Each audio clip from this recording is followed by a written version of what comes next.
Hello everyone, তোমরা কেমন আছো? আমি আজকে আবার চলে এসেছি একটা সুন্দর ব্লগ নিয়ে। তো আজকেই দেখতে পাচ্ছ আমি আর ভাই আবারও বেরিয়ে পড়েছি। এই যে ট্রায়াল রুমের সামনে দাঁড়িয়ে আছি। ভাই আজকে একটু আবার কিনতে চলে এসছে। তো আমি এখানে বাবুর জন্য কিছু ড্রেস দেখছিলাম, যেহেতু ঈদ কাছাকাছি চলে এসছে, রোজা কদিনের মধ্যেই শুরু হবে। তো সেরকম কোনো কালেকশান বাবুর জন্য আমার পছন্দ হয়নি। তো এখনও হয়তো ঈদ কালেকশান সেভাবে ওঠেনি। তো এই যে দেখো, জুতোর কালেকশানও কিন্তু বেশ সুন্দর আছে। তো সব কিছু মিলিয়ে মিশিয়ে দেখে নিচ্ছিলাম।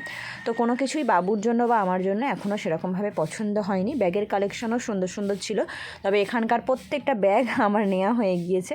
তো সেই জন্য নতুন কিছু দেখলাম না। তো এখানে কিছু ড্রেস আমি ট্রায়াল দিয়ে নিচ্ছি। তো সামনে যদি কোথাও ঘুরতে যাই, তো সেই জন্য ভাবছিলাম যে কীরকম কী হবে। তো তাই জন্য দেখো, ভাইয়েরও কিছু ড্রেস নেওয়া হলো। নিয়ে হচ্ছে এবার আমরা বাড়ির দিকে যাব।